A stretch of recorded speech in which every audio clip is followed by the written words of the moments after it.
परम मंगलमय प्रात प्रखलेश्वर अकारण करुणा वरुणालय भक्तवांछा कल्पतरु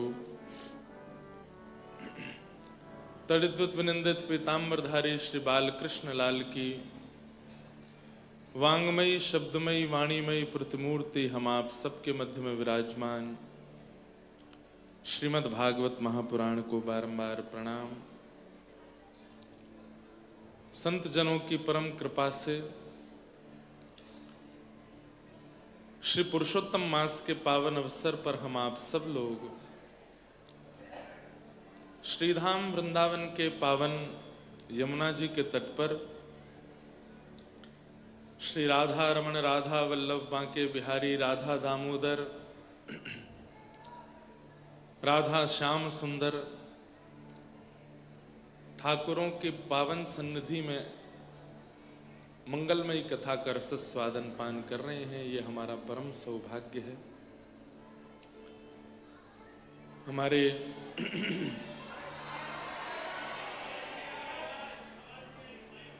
आवाज नहीं आ रही है, आप लोगों को भी नहीं आ रही।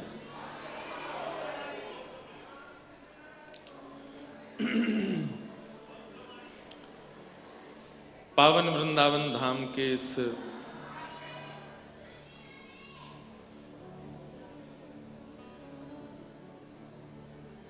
मंगलमय पुलिन में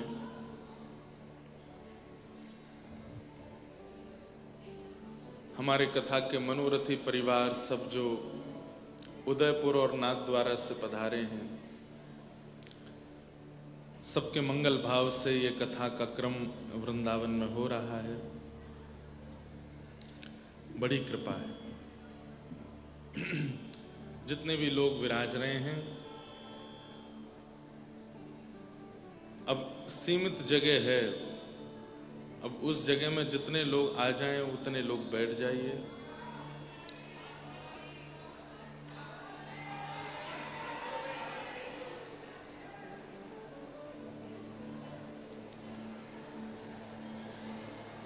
भेज रहे हैं, अभी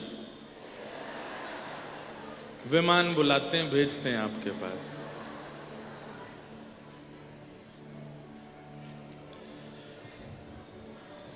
एक तो हम बोलते भी थोड़ा धीरे धीरे हैं, थोड़ा कान लगा करके आप लोग सुन लीजिए भाव से। अब आ रही है आवाज? अब आ रही है आवाज? ठीक है।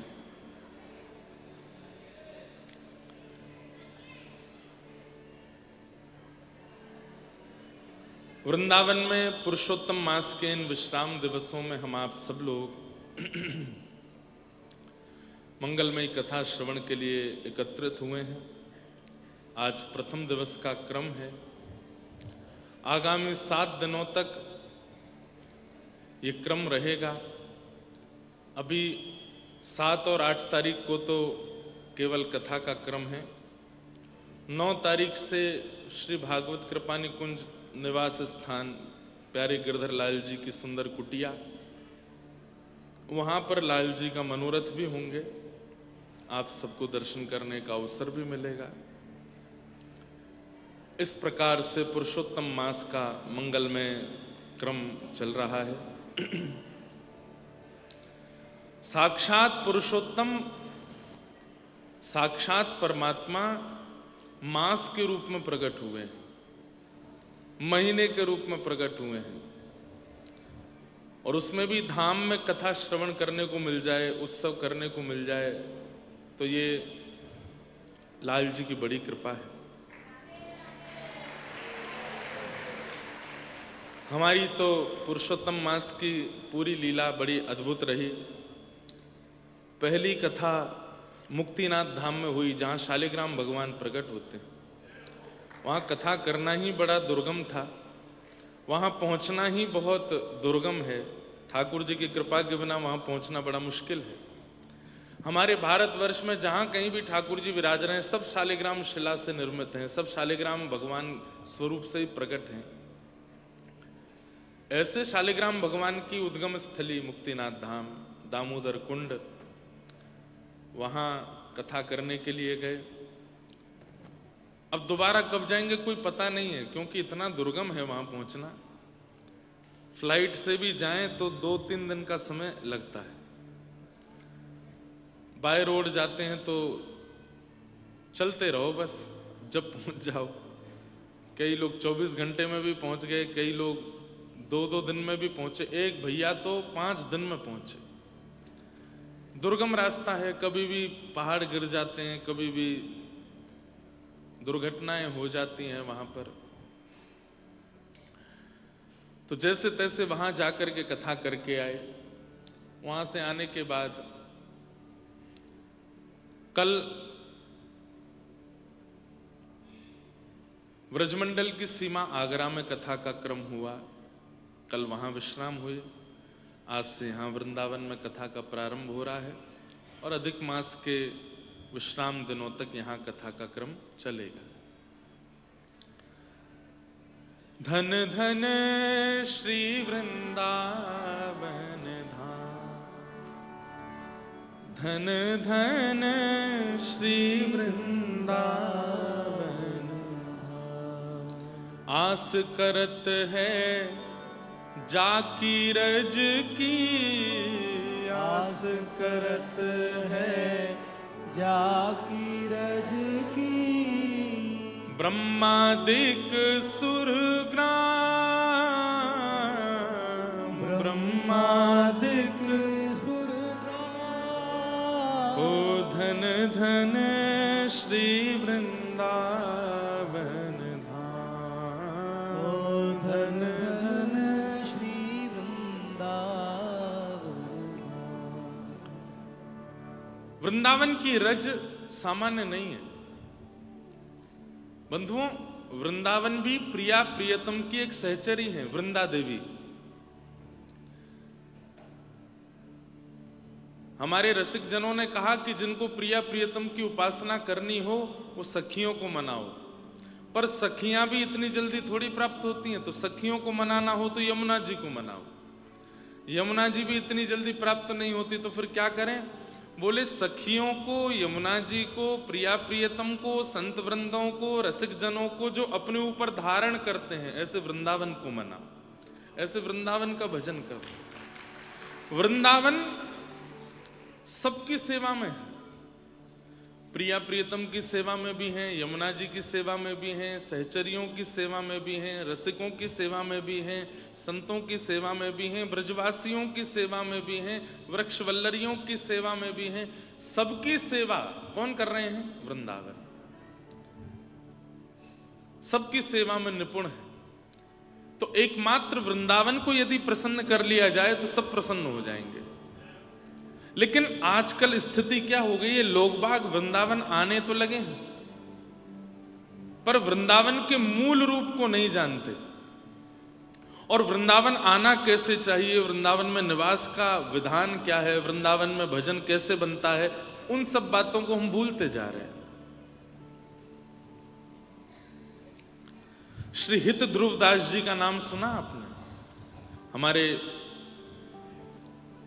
श्री राधा वल्लभी परंपरा के महापुरुष हुए श्री हित ध्रुवदास जी।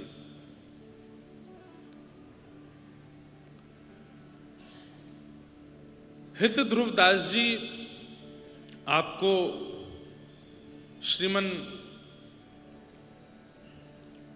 हितरवंश महाप्रभु के ही छोटे पुत्र श्री गोपीनाथ जी से दीक्षा प्राप्त हुई। वे जब वृंदावन आए तो वृंदावन में आकर के भजन करते थे। लेकिन श्री हित ध्रुवदास जी के चरित्र से एक बात सिद्ध होती है कि भजन आपने किया है उसका प्रमाण क्या है कि आप गाने लगोगे, आपके मुख से शब्द प्रकट होने लगेंगे, शब्दावली का प्रादुर्भाव होने लगेगा। ध्यान से सुनिएगा सब लोग। हम नाम जप करते हैं, अपने ठाकुर की सेवा करते हैं, अपनी गुरु कृपा का, गुरु आज्ञा का पालन करते हैं, पर इन सब का प्रमाण क्या कि हमारा भजन बन रहा है या चल रहा है? गायन होने लग जाए, शब्द प्रकट होने लग जाए। अरे गागर जब भरेगी तो छलकने लग जाए। अब कई लोग भजन करते हैं, कई लोगों का नाम जप चलता है, गुरु कृपा से साधना करते हैं, परंतु अपने तक ही रखते हैं, अपना ही कल्याण कर लेते हैं। ना अपनी पत्नी को बदल पाए, ना बच्चों को बदल पाए, ना परिवार को बदल पाए, ना भाई बंधुओं को बदल पाए, ना किसी और जीव पर कृपा कर पाए। भजन तो तब मानो जब आपके भजन से किसी अन्य पर भी उसका असर होने लग जाए, तब समझो कि आप भजन कर रहे हो। क्योंकि गागर भरेगी तो छलकेगी, और छलकेगी तो गागर में जो रस है वो दूसरे को भी प्राप्त होगा। श्री हित ध्रुव दास जी महाराज वृंदावन आ गए, लेकिन वृंदावन आकर के अभी तक वह जो मन का भाव था वो प्रकट नहीं हुआ, छलका नहीं है। और जब मां गर्भवती हो, 9 महीना व्यतीत हो जाए और 9 महीने बाद भी यदि बालक का जन्म ना हो तो मां को प्रसव पीड़ा होने लगती है। ऐसे ही रसिक जनों के चित्त में जब भाव भरते चले जाते हैं, प्रिया प्रियतम का प्रेम भरता चला जाता है, यदि वो प्रस्फुटित ना होगा, वो प्रकट नहीं होगा, तो उन्हें भी पीड़ा होने लगती है। तब उन्होंने क्या किया? वृंदावन की एक सघन वृक्ष के नीचे जाकर के बैठ गए। आज वृंदावन में वृक्ष ही नहीं बचे, वृक्षों के नीचे बैठेगा कौन? और जो बचे भी हैं तो उनके नीचे कोई बैठना नहीं चाहता।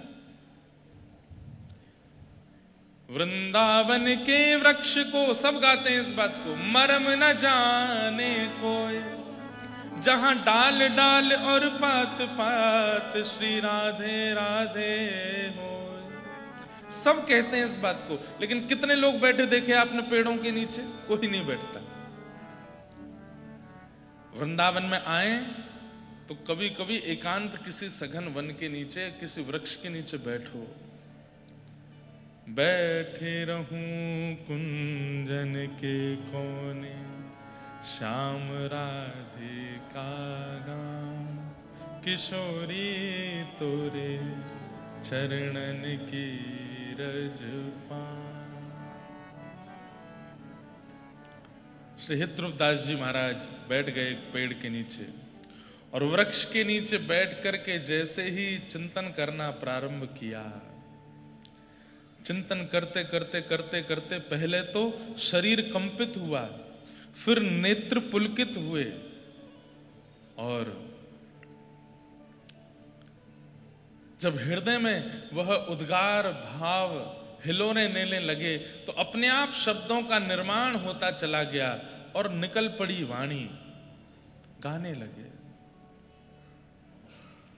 कहते हैं कि उसी समय श्री प्रिया प्रियतम श्री हितरवंश महाप्रभु के सहित प्रकट हो गए, और प्रकट होकर के श्री हित ध्रुव दास जी महाराज को दर्शन दिया। प्रिया जी ने कही, कहा बात है, काई को इतनो व्याकुल है रहे हो? बोले, हे श्यामाजू, बस कृपा करो, अपनी कृपा की कोर मुंह पे करो। तब श्री प्रिया जी ने अपने चरण के अंगुष्ठ को उनके सिर पर पधराया और कहा, जो तुम्हारे हृदय को भाव है वो पूर्ण हो।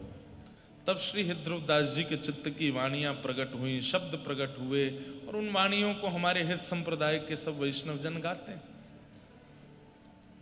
सहज स्वभाव पढ़्यो नवल किशोरी जो को, मृदुता दयालुता कृपालुता की राशि है। न कहूँ नरेश कहीं, भूले हूँ न होत सखी, रहत प्रसन्न सदा हिय मुख हासी है। ऐसी सुकुमारी प्यारी लाल जी के प्राण प्राणी, ऐसी सुकुमारी प्यारी लाल जू के प्राण प्यारी। हमारी प्रिया जी को कैसे स्वभाव है? मूल बात हम ये कहना चाहते हैं कि आज वृंदावन में भीड़ तो बहुत हो गई है, पर वृंदावन की आवश्यकता कोई नहीं जानता, या वृंदावन की रहनी को कोई नहीं पहचान रहा है। सब गाते हैं बैठी रहूं कुंजन के कोने पर, कौन बैठा दिखा है कुंजों के कोने में? कोई भी नहीं। कौन बैठा दिखा है वृक्षों के नीचे? कोई भी नहीं। इसलिए हमने पंचायतन बताए, वृंदावन में आओ तो 5 लोगों को प्रणाम करो। श्री यमुना जी, वृंदावन की रजरानी, वृंदावन के वृक्षवल्लरी, वृंदावन के ब्रजवासी और श्री गोपेश्वर महादेव। इन 5 को वंदन करो, तब ये 5 कृपा करके वृंदावन की रहनी सिखाएंगे। इनकी कृपा से तो वृक्षों को प्रणाम करो। हमारी प्रिया जी कितनी भोली। जगन्नाथ भट्ट नाम के एक व्यक्ति थे, उनकी पत्नी का नाम था किशोरी। क्या नाम था? किशोरी। व्रजमंडल में रहने लगे थे तो बाहर के, किसी कारणवश उनकी पत्नी की मृत्यु हो गई। अब तो मथुरा से निकले रोते रोते, और रोते रोते रोते, हे किशोरी कहाँ हो, हे मेरी किशोरी तुम कहाँ चली गई, मैं तुम्हारे बगैर कैसे रहूंगा, हे मेरी किशोरी तुम कहाँ हो। और बस रोते रोते रोते जैसे ही घेवर वन बरसाने पहुंचे तो श्री प्रिया प्रियतम दोनों लीला कर रहे थे, और लीला करते करते अचानक से किशोरी जी रुक गई। श्याम सुंदर, ये मुझको कौन पुकार रहा है? ये मेरो नाम ले ले करके इतने आर्त भाव से कौन रो रहा है? ये इतनी पीड़ा में, इतनी वेदना में कौन रुदन कर रहा है? ठाकुर जी बोले, अरे प्रियाजू, अरे श्यामाजू, ये आपकी याद में नाय रो रहा है। ये एक व्यक्ति है, वाकी घरवारी चली गई है, वाको नाम किशोरी है, वाके काजे रो रहा है। श्री प्रिया जी इतनी भावुक हो गई, बोले कि वो भले ही अपने घरवारी के काजे रो रहा हो, पर किशोरी मूल नाम तो मेरो ही है, मूल नाम तो मेरो ही है। और वो जा भाव से रो रहा है, जा वेदना से रो रहा है, मुंह से देखो नहीं जा रहा हो, मुंह से सुनो नहीं जा रहा है।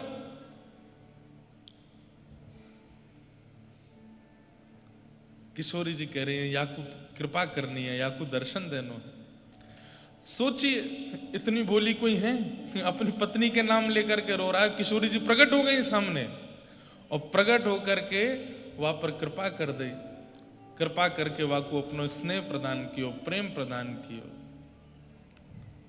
सहज स्वभाव पर नवल किशोरी जो को, सहज स्वभाव पर नवल किशोरी जो को, मृदुता दयालुता कृपालुता की राशि, मृदुता दयालुता कृपालुता की राशि। ऐसी कृपा, वो कृपा प्राप्त कैसे होती है?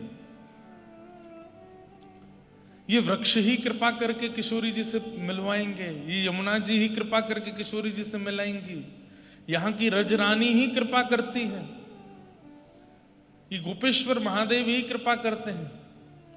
ये प्रवचन उन लोगों के लिए नहीं है जो वृंदावन केवल घूमने आए हैं। वृंदावन घूमने की स्थली बन चुका है। ये उन लोगों के लिए है जो वास्तव में प्रिया प्रियतम का अनुभव करना चाहते हैं, उनके लिए ये बात है। रिझाओ, मनाओ। ऐसे पुरुषोत्तम मास में हम आप सब लोग वृंदावन में विराजें, प्रयास करेंगे अपने 7 दिन के क्रम में किशोरी जी को रिझावें, मनावें, और उनकी थोड़ी कृपा की कोर हम पे हो जाए, ऐसी प्रार्थना करेंगे। आज कथा का प्रथम दिवस, महात्मा से कथा प्रारंभ करते हैं। बीच बीच में व्रज की लीला, व्रज के भावों का स्मरण करते रहेंगे। सच्चिदानंद रूपाय विश्वोत्पत्त्यादिहेतवे तापत्रय विनाशाय श्रीकृष्णाय वयं नुमः। यं प्रव्रजन्तमनुपेतयपेतकृत्यम् द्वैपायनो विरह कातरया जुहाव पुत्रेति तन्मयतया तर्वोऽभिनेदु तं सर्वभूतहृदयं मुनिमानतोऽस्मि।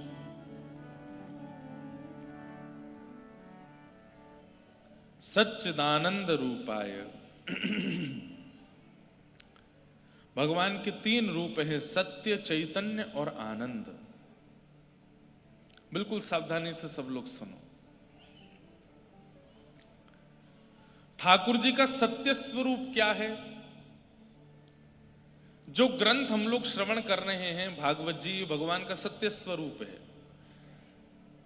भागवत जी का आश्रय लोगे, भगवत गीता का आश्रय लोगे, रामचरितमानस का आश्रय लोगे, महाभारत का आश्रय लोगे, आदि आदि ग्रंथों का आश्रय लेने से क्या होगा? ठाकुर जी के रूप का पता चलता है। इसलिए ये सत्य स्वरूप है। सत्य, चैतन्य और आनंद, इन तीनों रूपों में कौन कौन घटित होता है? ध्यान से सुनो। ग्रंथ भगवान का सत्य स्वरूप है, जिससे भगवान के सत्यात्मकम का बोध होता है। हमारे घर में जो ठाकुर जी विराजमान हैं, लड्डू गोपाल हैं, चाहे गिरधर लाल हैं, चाहे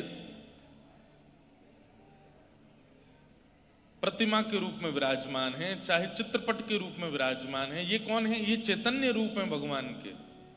और चैतन्य रूप में एक रूप और कह सकते हैं, हरिजन। हरि के जो जन हैं, हरि के जो भक्त हैं, वे भी चैतन्य रूप हैं भगवान के। भैया पीछे हल्ला मत करो, शांति से सब लोग विराजे रहो। सब लोग बैठ जाओ, बिल्कुल हल्ला नहीं, चुपचाप। कोई आवे जावे उसको आने जाने दो। तो क्या बता रहा था मैं? भगवान के 3 रूप हैं, सत्य, चैतन्य और आनंद। तो भगवान का सत्य स्वरूप क्या है? जो ग्रंथ स्वरूप है, ये भगवान का सत्य स्वरूप है।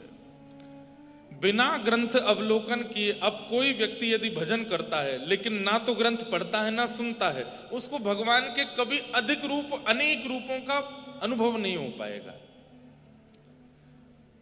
केवल भजन में लगे हैं, साधन में लगे हैं, केवल और केवल नाम जप में लगे हैं, लेकिन कभी सत्संग नहीं करेंगे, कभी सदग्रंथों का अवलोकन नहीं करेंगे, तो भगवान की विविध विविध लीला और रूपों का अनुभव नहीं हो पाएगा। इसलिए ये ग्रंथ क्या है? भगवान का सत्य स्वरूप है। इनका अवलोकन करना आवश्यक है।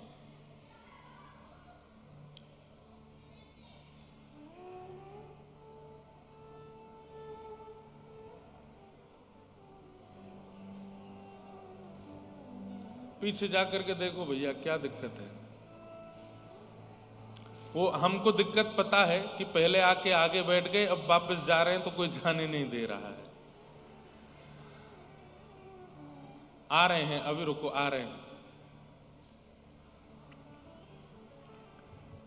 हमारे साथ बड़ी दिक्कत है, क्या करें? कितना बड़ा पंडाल या कितनी बड़ी जगह पर कथा करें जहां सब आ जाएं? आगरा में कथा करी, वहां पर इतनी भीड़, यहां हुई, यहां पे भी ऐसा। अब सबको बैठाने की व्यवस्था कैसे बने? आएंगे तो सब लोग।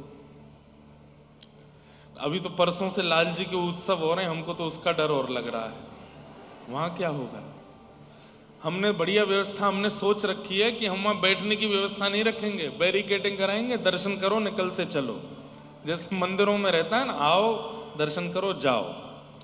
वहां बैठने की कोई व्यवस्था नहीं रखेंगे, नीचे उतरो दर्शन करते हुए जाओ। लाल जी के उत्सव चलते रहेंगे तो ही व्यवस्था बन पाएगी, नहीं तो बैठवाने की कर दी तो हमारा हॉल तो इससे भी आधा है, वहां क्या होगा। इसलिए कथा में श्रोताओं को भी विचार करना चाहिए कि हमारा उपद्रव महाराज जी को परेशान नहीं करे, अन्य श्रोताओं को परेशान नहीं करें, नहीं तो हम पूतना बन जाएंगे। कौन बन जाएंगे? पूतना ने क्या किया था? उत्सव में आके उपद्रवी तो किया था। लाल जी का जन्मोत्सव चल रहा था, उसमें आकर के हल्ला करने लगे, उपद्रव करने लगे। तो इसलिए जो बैठ गए हैं अब वो जाए नहीं, और जो जा रहे हैं उनको तुरंत जाने दो, बाकी सब लोग बैठे रहो। तो भगवान का सत्य स्वरूप क्या है? सारे ग्रंथ ये भगवान के सत्य स्वरूप है। भगवान का चैतन्य रूप क्या है? जितने भी हरिजन हैं, चाहे वो संत हैं, चाहे वो भक्त हैं, चाहे वो वैष्णव हैं, जिसके भी माथे पर तिलक विराजमान है, कंठ में कंठी विराजमान है, धाम निवासी हैं, गुरु आश्रय में रहते हैं, ऐसे हरिजन कौन है? ये भगवान के चैतन्य रूप हैं। उनको भी हरि रूप ही मानना चाहिए।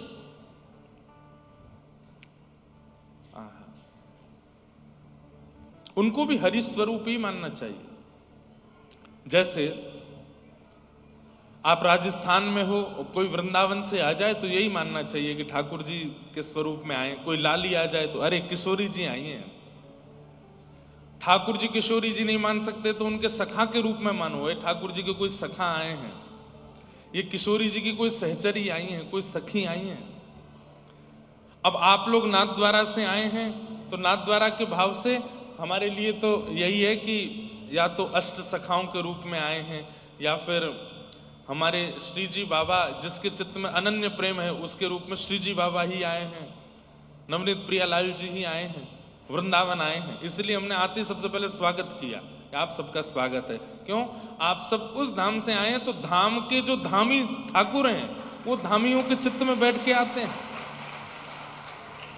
तो ये भगवान का चैतन्य रूप है। चैतन्य किसको कहते हैं? जो जड़ नहीं है, चलते फिरते उठते बैठते स्वरूप को चैतन्य कहते हैं।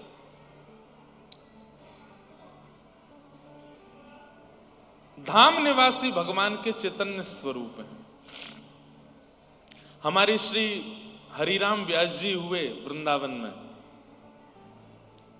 उनकी दृष्टि तो इतनी अद्भुत थी कि वो व्यक्ति को देखते और उसके गुण के अनुसार भगवान का रूप मान लेते। कोई बहुत क्रोधी दिखता तो उसको प्रणाम करते, जय हो आपके चित्त में परशुराम जी बैठे हैं, परशुराम भगवान बैठे।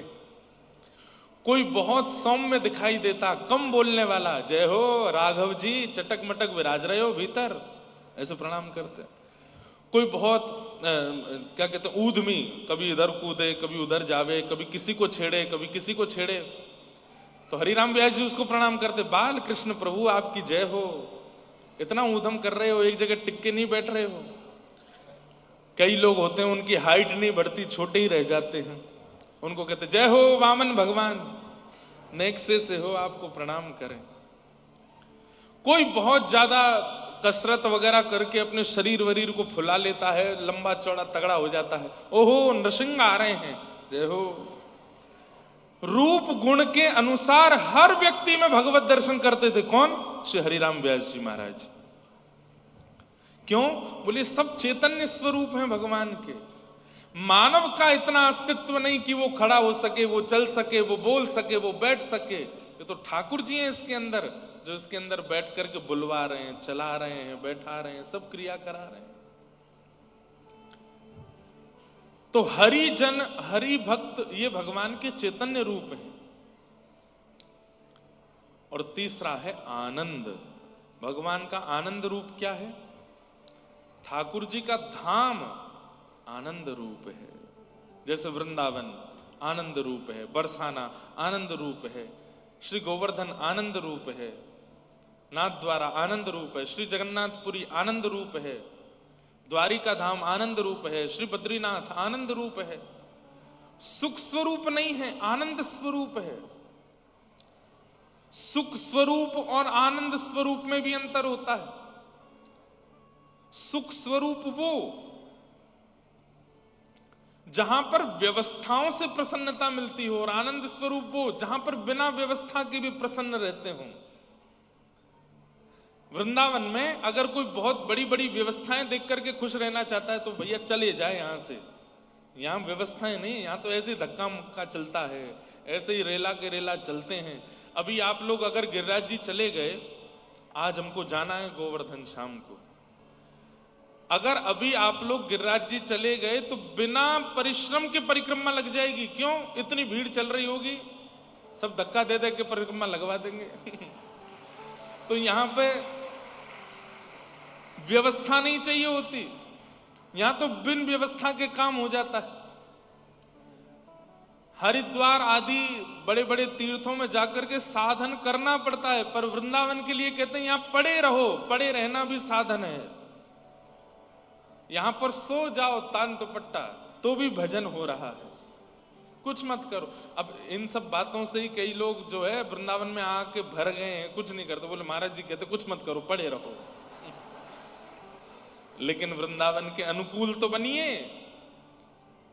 हमें ऐसा लगता है कि वृंदावन आना ब्रजवास नहीं है, वृंदावन के अनुकूल बनकर के रहना ब्रजवास है।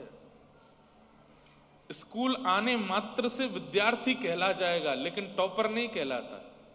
टॉपर तो तब कहलाया जाएगा जब अनुकूल विद्या को ग्रहण करके और एग्जामिनेशन अच्छे से करे, तब टॉपर कहलाएगा। नहीं तो विद्यार्थी तो बहुत हैं। अरे भैया फोगला आश्रम को क्या करें, अब चौड़ो कर दें, लंबो कर दें, कहां करें, कहां ले जाएं।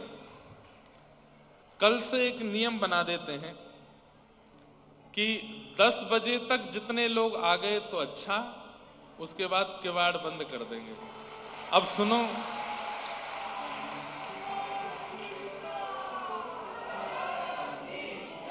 अब दूसरी बात तो सुनो, कल क्या होगा वो सुन लो। सुबह 4 बजे से ही लाइन लग जाएगी। कल एक काम करते हैं, बाहर भी थोड़ी स्क्रीन वगैरह वैसे लग रही होगी कि नहीं पता नहीं मुझे, बाहर लग रही है, बाहर लग रही है।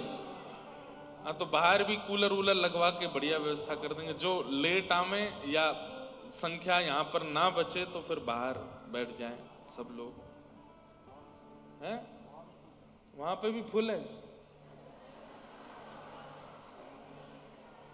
चलो कल जमुना जी में कथा करेंगे, वहीं कूद कूद के सुनिए। जमुना जी बढ़िया गहरी है, एक के ऊपर 10-5 लोग बैठ जाना।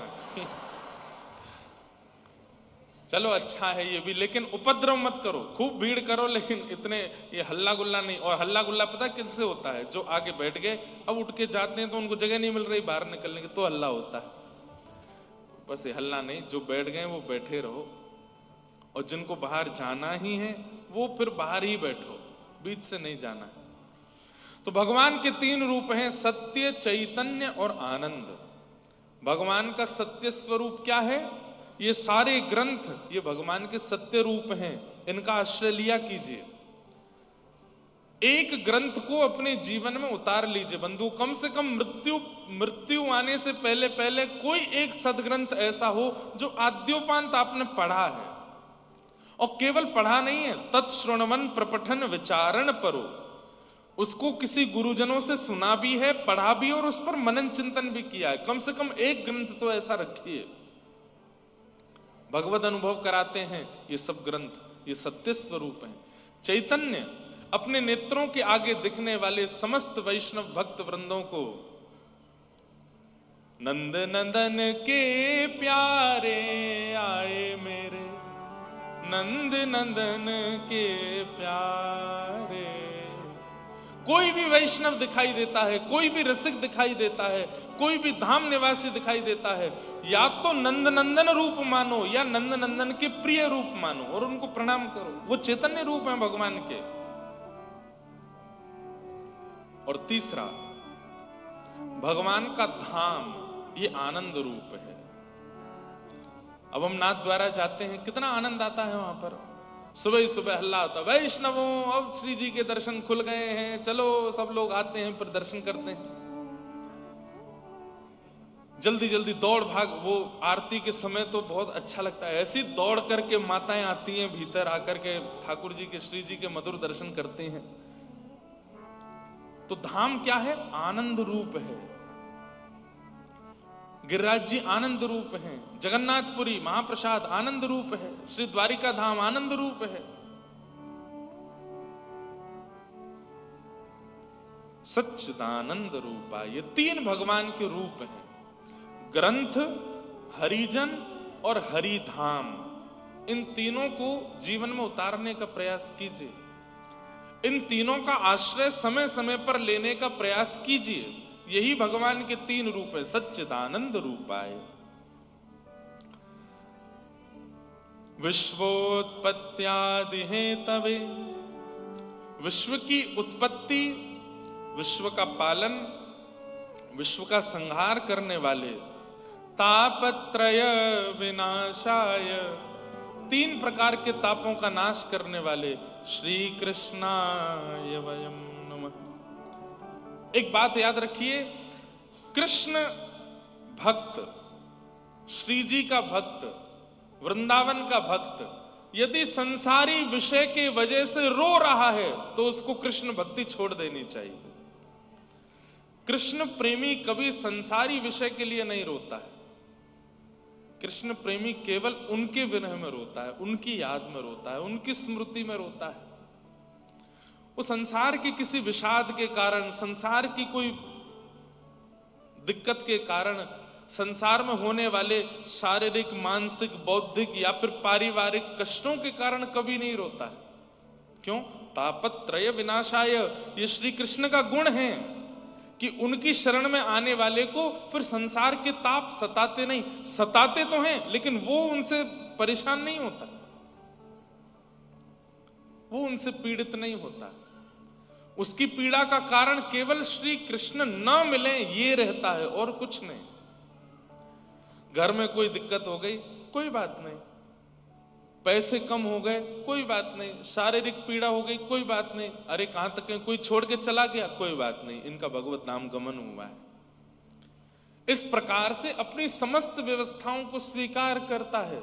लेकिन रुदन के लिए जब बात आती है तो रुरुदुः स्वस्वरम राजन कृष्ण दर्शन लालसा। रोना केवल, रुदन केवल, विरह केवल, विषाद केवल कृष्ण विरह में हो और किसी काम के लिए नहीं। अगर कोई कृष्ण कृष्ण भजता है, गले में कंठी पहनता है, सिर पर उर्दपुंड लगाता है और रो रहा है, और कारण पूछा गया क्यों रो रहे हैं, कारण क्या बताया? हमारा बेटा हमारी बात नहीं सुनता इसलिए रो रहे हैं, हमारा धंधा अच्छा नहीं चल रहा है इसलिए रो रहे हैं, हमारे परिवार में ये पीड़ा है इसलिए रो रहे हैं। वो कृष्ण भक्त नहीं हो सकता। या फिर ऐसा कह लें, उसने भक्ति की पर ठाकुर जी ने उसको स्वीकार नहीं किया। क्यों? क्योंकि ठाकुर जी का गुण है तापत्रय विनाशाय। वो संसार के तापों को नाश करते हैं। तापों का नाश करने का मतलब क्या है? ताप तो जीवन में आएगा लेकिन आप विचलित नहीं होगे। मैं तो गोविंद रा गुण गासूं, राणा जी रूठे तो मने खाए करिसु। मीराबाई कहती, मीराबाई को कष्ट देने में क्या कमी छोड़ी थी राणा ने? लेकिन मीराबाई से कोई कहता आप फिर भी हंसती रहती हो। बोले कष्ट किसको देता है? शरीर को देता है, और शरीर तो यही शरीर संसार में रह जाना है। मैं तो नित्य मुक्त शुद्ध आत्मा हूं, कृष्ण को आत्मा से प्राप्त कर लूंगी। चरणामृत रा नेम हमारा, चरणामृत रा नेम हमारा। मैं तो नित उठ दर्शन पासूं, वो मैं तो नित उठ दर्शन पासूं। मैं तो गोविंद रा गुण गासूं, राणा जी रूठे तो मने काए करिसु। मैं तो गोविंद रा गुण गासूं, राणा जी रूठे तो मने काय करिसु। और मेरी सबसे अच्छी पंक्ति, अब ये राणा कौन है? संसार के विषय जो हमें परेशान करते हैं उनके लिए मीराबाई के नहीं। रूठे तो रूठे, ये परेशान करें तो करें, हम ठाकुर जी का भजन कैसे छोड़ दें? भाई मां अपने पुत्र से कैसा प्रेम करती है। मां को बुखार आ जाता है, रात्रि में बुखार आ जाता है, फिर भी पता है सुबह बेटा को स्कूल जाना है तो उठती है, फिर भी रोटी बनाती है। उसका टिफिन लगाती है, सिर दर्द हो रहा है, सिर पकड़ के बैठती है, बांध करके अपने पुत्र को तैयार करती है, उसके शूज पॉलिश करेगी, उसके गले में थर्मस लटका देगी, बैग लटकाएगी, उसको स्कूल भेजती है। पत्नी क्या करती है? स्वयं पीड़ा में होगी, लेकिन पता है कि पति को आज जाना है, तो सब उसकी व्यवस्थाएं करती है। ठाकुर जी के संबंध में फिर हम त्याग क्यों कर देते हैं? आज हम भजन नहीं कर पाए, आज हमारी माला नहीं हो पाई, आज हम सेवा नहीं कर पाए, आज हम धाम नहीं जा पाए, आज हम कथा नहीं सुन पाए। क्यों? पेट में दर्द हो रहा है, सिर में दर्द हो रहा है। ये तो पेट सिर दर्द वो बातें जो मैं मन से कह सकता हूं। और भी संसार के कई विषाद हैं जो रोकते हैं हमको, और उनसे हम रुक करके ठाकुर जी का त्याग कर देते हैं। नहीं, प्रेमी ऐसा नहीं करते। प्रेमी तो चाहे संसार अपना काम कर रहा है, मेरे कर्म प्रारब्ध अपने काम कर रहे हैं, मैं ठाकुर जी को भजूं, मुझे उसका त्याग नहीं करना है। पैर में कांटा लगे, सिर में चोट लगे, चाहे बारिश आवे, तूफान आवे, आंधी आवे, परिवार विमुख हो जाए, मुझे ठाकुर जी को प्राप्त करना है। अब ये सब मुझे नहीं रोक पाएंगे। अरे कहीं ना कहीं संसार का कोई विषय आ जाता है जिसके कारण आप ठाकुर जी के पास नहीं जा पाते हो, तो आप ठाकुर जी को संकेत कर रहे हो कि आपसे ज्यादा बलवान ये विषय है, इस विषय का ध्यान मुझे पहले देना पड़ेगा, आपका नहीं। हम व्यास मंच पर कथा करने आते हैं, 20 दिक्कतें हमारे साथ में चल रही होती हैं। परिवार का कुछ है, कहीं का कुछ है, कहीं किसी ने कुछ कह दिया, किसी को कुछ बुरा लग गया, किसी ने हमारे बारे में कुछ, कहीं अखबार में कुछ गलत सलत छाप दिया। आगरा में तो पता ही नहीं 7 दिन कितनी न्यूज छपी है, ऐसा कर दिया, यहां ये हो गया, यहां पर इतने ये कर दिए, आए दिन कितने विषाद। अब उन विषादों का चिंतन करके आऊंगा तो मैं कथा कभी नहीं कर पाऊंगा। सब छोड़ के आता हूं, वो सब अपना काम कर रहे हैं, मैं अपना काम करूं। ठाकुर जी की कथा सुनाना मेरा काम है, मैं सुनाऊंगा। ठाकुर जी का विषय प्रस्तुत करना मेरा काम है, वो मैं करूंगा। और ठाकुर जी को हम ये दिखा देते हैं कि नाथ, ये सब पीड़ाएं बड़ी नहीं हैं, आप सबसे बड़े हो, आपका त्याग थोड़ी करेंगे हम।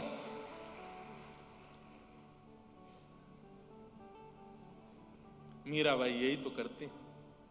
राम नाम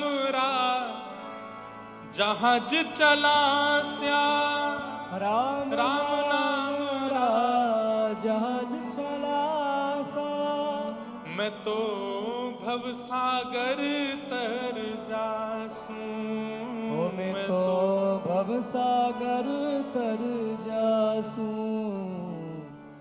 मीरा के प्रभु गिरधर नागर, मीरा के प्रभु गिरधर नागर, मीरा के प्रभु गिरधर नागर, मीरा के प्रभु गिरधर नागर। मैं तो निरख परख गुण गासूं, मैं तो निरख परख गुण गासूं। मैं तो गोविंद रा गुण गासूं। राणा जी रूठे तो मने काय करसी, मैं तो गोविंद रा गुण गासूं। राणा जी रूठे तो मने काय करेसी। तापत्रय विनाशाय। 3 प्रकार के ताप हमारे जीवन में आते हैं, आदि दैविक, आदि भौतिक, आध्यात्मिक। आदि दैविक ताप क्या है? वर्षा से हमारा कोई नुकसान हो गया, मौसम से कोई नुकसान हो गया, गर्मी से नुकसान हो गया, मतलब देव प्रकृति से हमारा कोई नुकसान, वो दैविक ताप। किसी व्यक्ति ने हमको कष्ट दिया, पत्नी ने कष्ट दिया, पति ने कष्ट दिया, बच्चों ने दिया, माता पिता ने दिया, पड़ोसी ने दिया, मित्र ने दिया, अनजानों ने दिया, व्यक्ति के द्वारा दिया गया कष्ट भौतिक ताप है। और आध्यात्मिक ताप, शरीर रुग्ण हो गया, सिर में दर्द हो रहा है, खांसी जुकाम हो गई, बुखार हो गया, या किसी प्रकार की शारीरिक बीमारी हो गई, यह आदि भौतिक ताप है। ये 3 ही ताप हैं संसार में। और इन तीनों तापों का विनाश करना ये श्री कृष्ण का गुण है। इसका मतलब क्या है?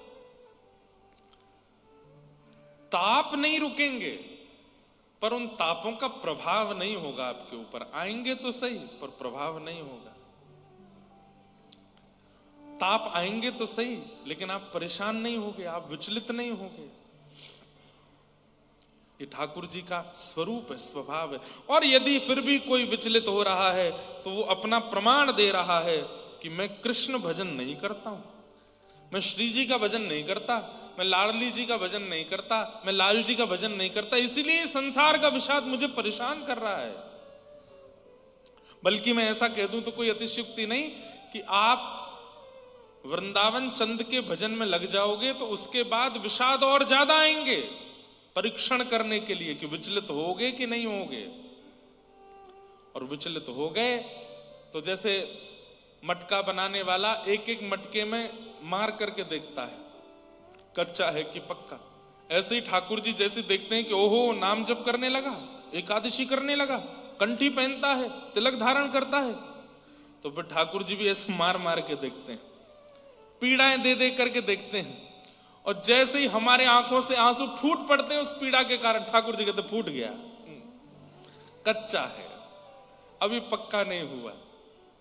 लेकिन जब पक्का मटका होता है ना, तो मटका बनाने वाला पहले तो 2 उंगली मारता है, फिर भी नहीं फूटता तो फिर उसमें थप्पी मारता है, फिर भी नहीं फूटता तो फिर उसमें घुसा मारता है, फिर भी नहीं फूटता, सोई उसको लेकर के उसमें सुंदर पवित्र जल भर करके, रस भर करके दूसरों को प्रदान कर देता है। ऐसे ही ठाकुर जी हमारे साथ भी करते हैं।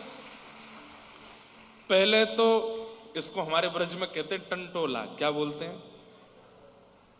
ऐसे टंटोला मारते हैं ना बच्चों के, टंटोला ही बोलते हैं। और कुछ बोलते हैं? क्या बोलते हैं इसको? हैं? टंटोला बोलते हैं ना, हमारे यहां ब्रज में टंटोला ही बोलते हैं इसको। तो पहले ठाकुर जी टंटोला मार के देखते हैं। आपके यहां कुछ और बोलते हैं? टोला? आपके यहां टोला, हमारे यहां टंटोला। ब्रजवासी हैं भाई, एक शब्द ज्यादा बोलेंगे, टंटोला। तो पहले ठाकुर जी टंटोला मारते हैं, नहीं फूटे तो ठाकुर जी कहते हैं अब थप्पी मारो, थप्पी मारते हैं, तब भी नहीं फूटे तो फिर ठाकुर जी घूंसा मारते हैं, गुलचा, इसको गुलचा बोलते हैं हमारे यहां, गुलचा मारते हैं।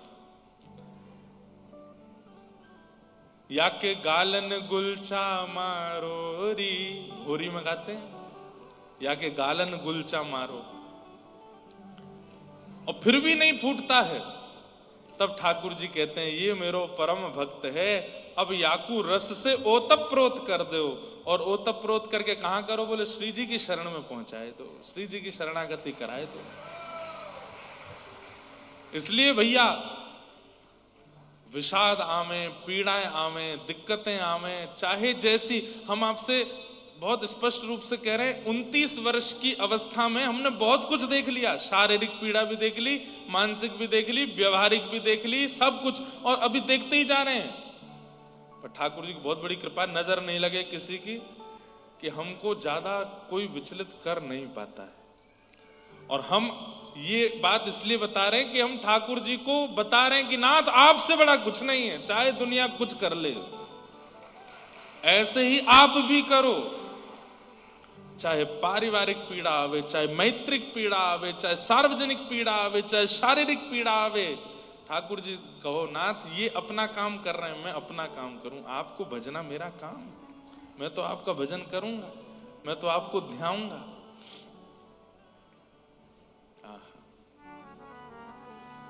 तापत्रय विनाशाय श्री कृष्णाय वयम नुमः। श्री कृष्णाय। अब देखो कितनी सामान्य सी बात है कि अर्जुन के सामने पूरी महाभारत की सेना खड़ी है, कौरवों की,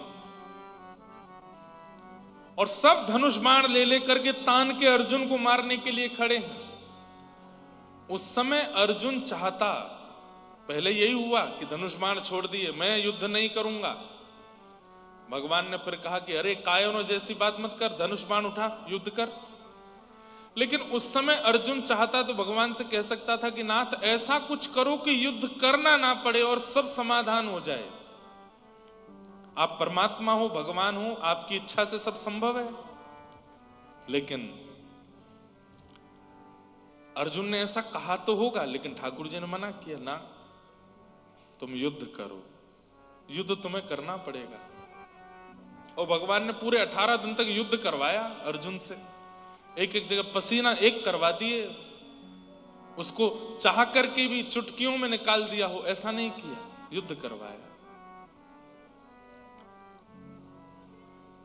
ऐसे ही विषादों से भागिए मत, युद्ध कीजिए, लेकिन ठाकुर जी का आश्रय मत छोड़िए, क्योंकि विषाद बड़े नहीं है, ठाकुर जी ज्यादा बड़े, ठाकुर जी ज्यादा श्रेष्ठ है।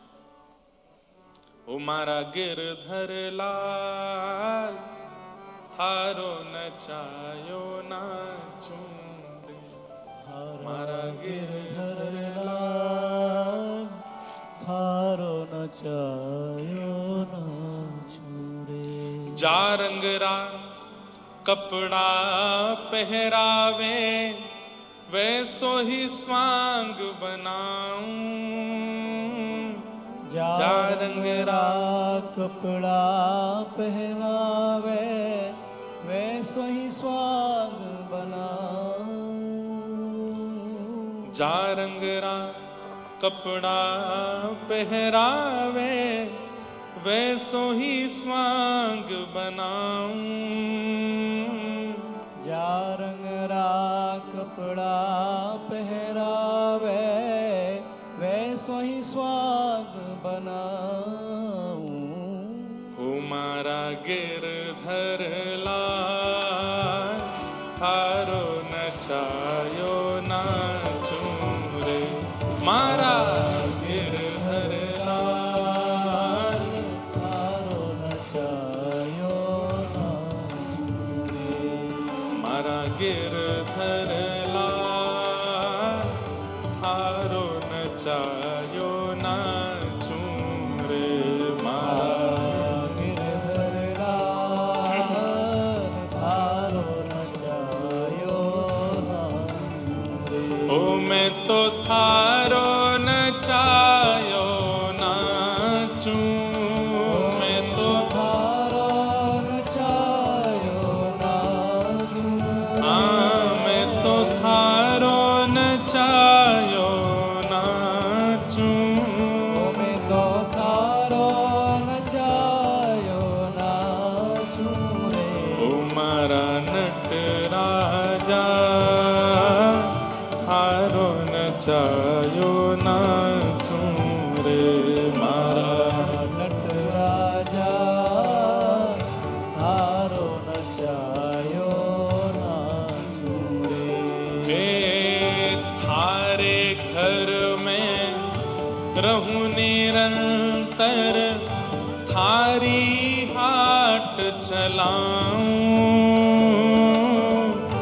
थारे घर में रहूं निरंतर, थारा ही थाक चलाऊं। थारे धन से थारे जन की, थारे धन से थारे जन की। ओ थारे धन से थारे जन की, थारे धन से थारे जन की। मैं सेवा टहल बनाऊं, बनाऊं, मारा गिरधर लाल, थारो नचायो नाचूं रे, मारा गिरधर लाल, थारो नचायो नाचूं रे। ओ मारा नटराजा, थारो नचायो नाचूं रे, मारा नटराजा,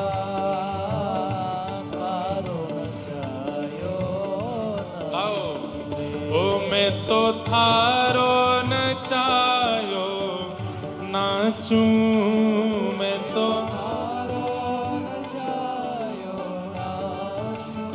ओ मैं तो थारो नचायो नाचूं मैं तो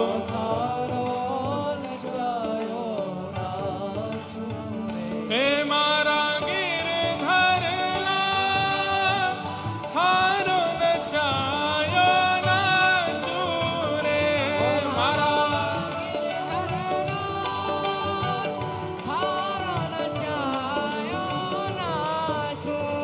हे मारा नटराजा थारो नचायो नाचूं रे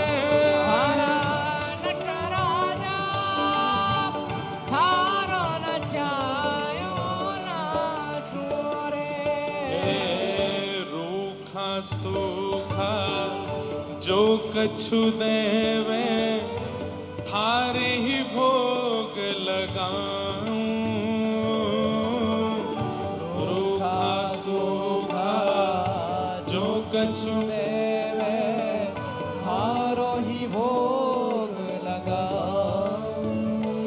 हे खीर परस या छाछ राबड़ी खीर परस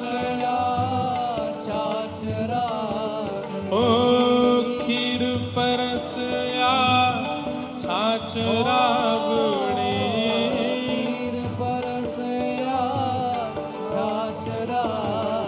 मैं सबई प्रेम से पाऊं हाँ पाऊं मारा हे मारा गिरधर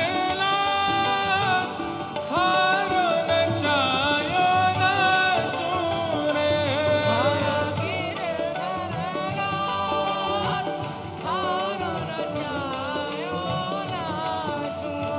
हे मारा नटराजा थारो नचायो नाचूं रे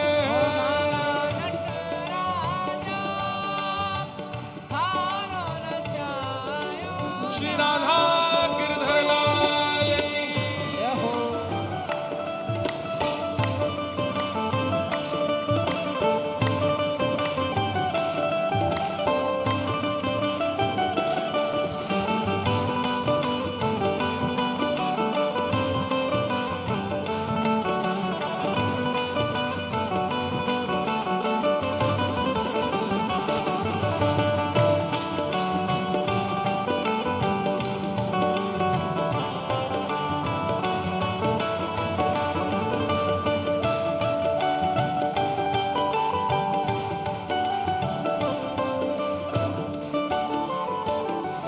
ओ घर का प्राणी कहाँ ना माने मन मन खुशी मनाऊं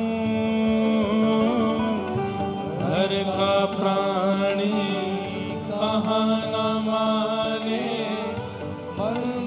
खुशी ओ